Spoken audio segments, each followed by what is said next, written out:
राधे राधे दोस्तों, आप सभी का स्वागत है आपके अपने ही यूट्यूब चैनल सुरू सर कॉमर्स क्लासेस में। तो हम लोग इकोनॉमिक्स का प्रीवियस ईयर क्वेश्चन सॉल्व कर रहे थे। 2019 का सॉल्व हो चुका है, 2020 का सॉल्व हो चुका है। आज आपको बताने जा रहे हैं 2022 का क्वेश्चन पेपर क्लास 11th के लिए। तो चलिए वीडियो को शुरू करते हैं। तो 2022 में पहला क्वेश्चन आपसे पूछा गया था कि स्टैटिस्टिक्स एम्प्लाइज यानी सांख्यिकी से अभिप्राय है। तो सांख्यिकी से अभिप्राय यहाँ पर है सम्मक और सांख्यिकी विधियाँ से, यानी ऑप्शन नंबर 3 हो जाएगा, 1 और 2 दोनों, यानी statistics employs data statistical methods, यानी बोथ हो जाएगा 1 और 2 ऑप्शन, यानी ऑप्शन नंबर यहाँ पर जो है वो 3 हो जाएगा। ठीक है ना, क्वेश्चन नंबर 1 का। क्वेश्चन नंबर 2 में पूछा गया कि स्टैटिस्टिक्स इज यूज्ड। तो स्टैटिस्टिक्स यानी सांख्यिकी का प्रयोग किया जाता है। Statistics used by scientist, by economist, by businessman, by all of them. Option number 4 हो जाएगा, यानी सांख्यिकी का प्रयोग किया जाता है वैज्ञानिकों द्वारा, अर्थशास्त्रियों द्वारा, व्यवसायियों द्वारा, इनमें से सभी के द्वारा। ऑप्शन नंबर 4 सही हो जाएगा। क्वेश्चन नंबर 3 में पूछा गया from which Latin word has statistics been derived, यानी कौन सा लैटिन वर्ड से स्टैटिस्टिक्स को लिया गया था। तो स्टेटस, ऑप्शन नंबर 3 हो जाएगा इसका सही। स्टेटस से लिया गया था, लैटिन वर्ड जो है स्टेटस से लिया गया था स्टैटिस्टिक्स। तो ऑप्शन नंबर 3 सही हो जाएगा क्वेश्चन नंबर 3 का। तो चलिए हम लोग हिंदी रूपांतरण देख लेते हैं क्वेश्चन नंबर 3 का ही। ये 2022 का क्वेश्चन पेपर है जो हम लोग डिस्कस कर रहे हैं। तो सांख्यिकी शब्द लैटिन शब्द के किस शब्द से लिया गया है। तो स्टेटस शब्द से लिया गया है। तो इसका सही ऑप्शन हो जाएगा ऑप्शन नंबर 3 हो जाएगा। आगे बढ़ते हैं क्वेश्चन नंबर 4 की ओर। क्वेश्चन नंबर 4 में लिखा गया है the data collected by the investigator is called primary data. ठीक है, तो सबसे पहले जो कलेक्शन होता है उसको बोलते हैं प्राइमरी डेटा। उस पब्लिश करने के बाद होता है सेकेंडरी डेटा।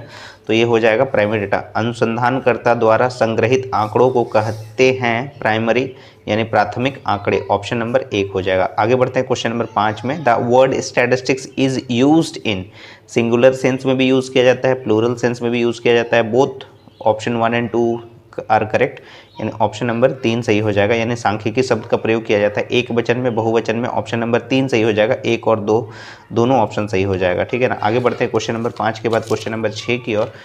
तो क्वेश्चन नंबर 6 में पूछा गया है कि if from the population some selected units are studied then it is called as sampling investigation. Option number 2 सही हो जाएगा। यदि समग्र में से कुछ चुनी हुई इकाइयाँ या चुनी हुई इकाइयों का अध्ययन किया जाता है तो उसे कहते हैं प्रतिदर्श अनुसंधान। ऑप्शन नंबर 2 सही हो जाएगा। क्वेश्चन नंबर 7 में पूछा गया कि census method is suitable where units of the universe are not homogeneous, यानी संगणना विधि है उपयुक्त जहां समग्र की सभी इकाई एक रूप ना हो। ऑप्शन नंबर 1 सही हो जाएगा क्वेश्चन नंबर 7 का। आगे बढ़ते हैं क्वेश्चन नंबर 7 के बाद क्वेश्चन नंबर 8।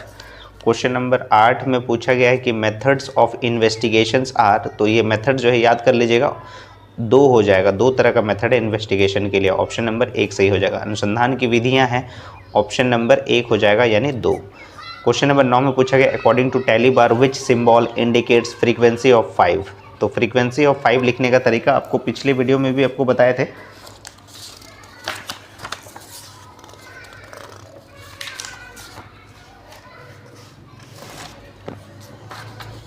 ये हम लोग सॉल्व कर रहे हैं 2022 का क्वेश्चन पेपर है ये इकोनॉमिक्स का। तो क्वेश्चन नंबर 9 में पूछा गया था आपको कि टैली मार्क अगर 5 लिखा हुआ है तो टैली मार्क में किस तरह से उसको बताएंगे। 1 2 3 4 4 तक लिखते हैं और उसके बाद एक कट लगाते हैं जिसको हम लोग 5 बोलते हैं, या फ्रीक्वेंसी यानी टैली मार्क 5 बोलते हैं इसको।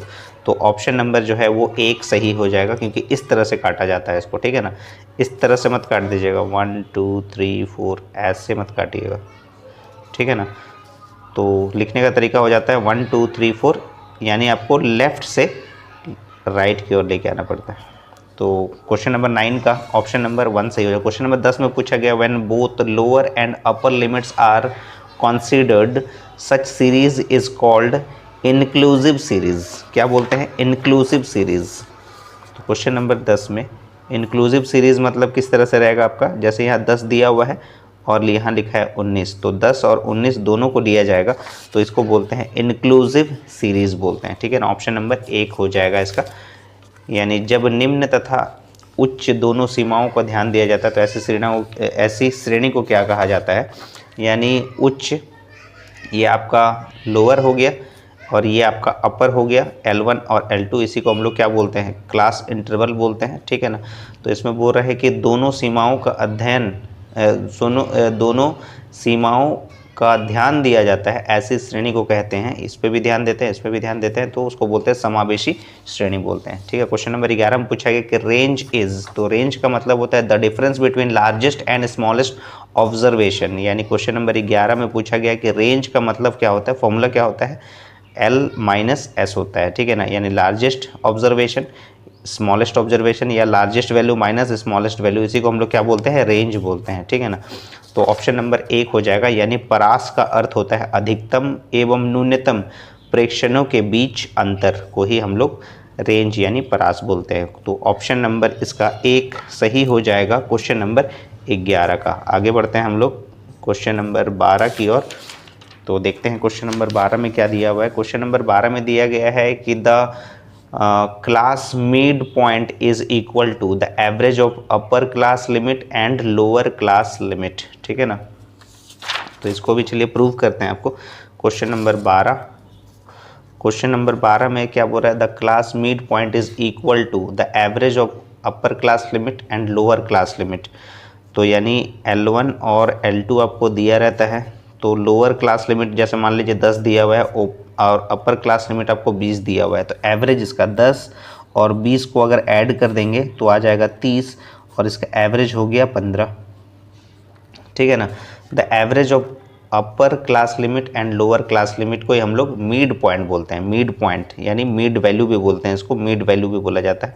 तो मिड वैल्यू का मतलब क्या हुआ, L1 plus L2 divide by 2 करते हैं, उसी को हम लोग मिड पॉइंट बोलते हैं। आगे बढ़ते हैं क्वेश्चन नंबर, या हिंदी रूपांतरण देख लेते हैं। एक वर्ग मध्य बिंदु बराबर है उच्च वर्ग सीमा तथा निम्न वर्ग सीमा के औसत के, ऑप्शन नंबर 1 हो जाएगा, ठीक है ना। आगे बढ़ते हैं मिड वैल्यू, तो आपको जो बताया वो कैलकुलेट करने का तरीका फिर से, मिड वैल्यू पूछा जा रहा है। मिड वैल्यू कैसे निकालेंगे, ये 60 L1 हो गया, 80 जो है वो L2 हो गया, दोनों को प्लस करेंगे और 2 से डिवाइड कर देंगे, तो 60 प्लस 80 यानी 140, 140 का आधा करेंगे तो 70 आता है। तो ऑप्शन नंबर आपका 4 हो जाएगा, यानी 60 और 80 का मध्य बिंदु क्या है, 70 है, यानी ऑप्शन नंबर 4 जो है वो सही हो जाएगा, ठीक है। उम्मीद है आपको समझ में आया होगा। एवरेज कैसे निकालते हैं इसका, क्वेश्चन नंबर 13 के बाद क्वेश्चन नंबर 14।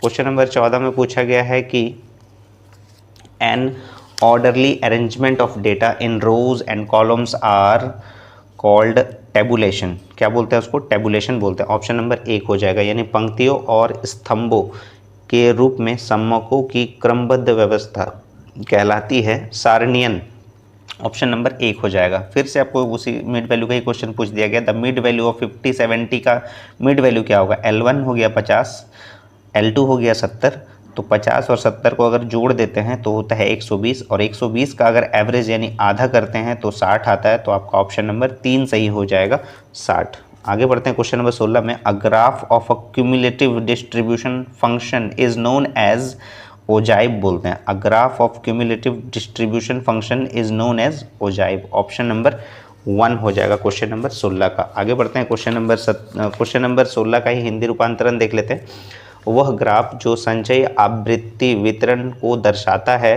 तोरण चित्र कहा जाता है, ठीक है ना, ऑप्शन नंबर 1 हो जाएगा, ओजाइव यानी तोरण चित्र। क्वेश्चन नंबर 18 में, the objective of diagrammatic representation of data is summarisation, आंकड़ों के चित्रीय निरूपण का उद्देश्य है संक्षिप्तीकरण, ऑप्शन नंबर 1 हो जाएगा क्वेश्चन नंबर 18 का। 2022 का क्वेश्चन पेपर डिस्कस करें क्लास 11th के लिए।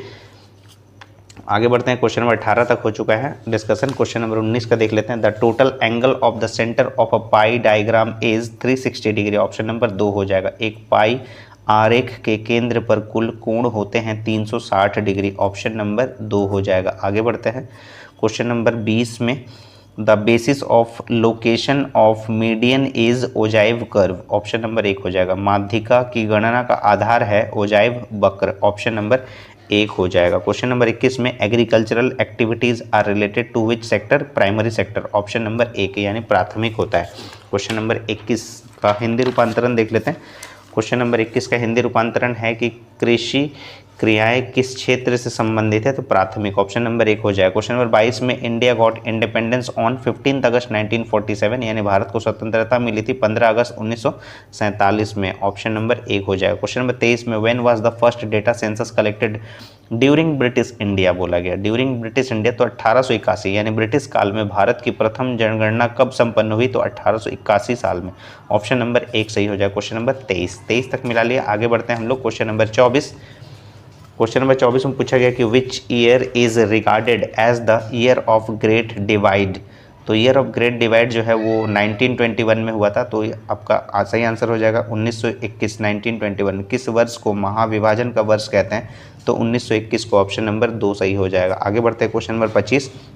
Suez canal was opened for transport in 1869, ठीक है ना, Suez canal was open for transport in 1869, option number 3 सही हो जाएगा। सुएज नहर को परिवहन के लिए खोला गया था 1869 ईस्वी में, 1869 में, ऑप्शन नंबर 3 सही हो जाएगा, ठीक है ना। क्वेश्चन नंबर 26 में पूछा गया what was the duration of India's second plan, तो इसका सही आंसर हो जाएगा 1956 से 1961, यानी 1956 टू 61, ऑप्शन नंबर 3 सही हो जाएगा। क्वेश्चन नंबर 26 का हिंदी रूपांतरण देख लेते हैं इसका। भारत की दूसरी योजना की अवधि क्या थी, तो 1956 से 1961, ऑप्शन नंबर 3 सही हो जाएगा। क्वेश्चन नंबर 27 में when was NITI Aayog constituted, तो इसका सही आंसर हो जाएगा 1 जनवरी 2015, ऑप्शन नंबर 2 सही हो जाएगा। देश में नीति आयोग कब बना, 1 जनवरी 2015 को, ऑप्शन नंबर 2 हो जाएगा। क्वेश्चन नंबर 28 में जीडीपी स्टैंड्स फॉर, तो इसको बोलते हैं gross domestic product, option number 2 सही हो जाएगा। जीडीपी का पूर्ण रूप है सकल घरेलू उत्पाद, ऑप्शन नंबर 2।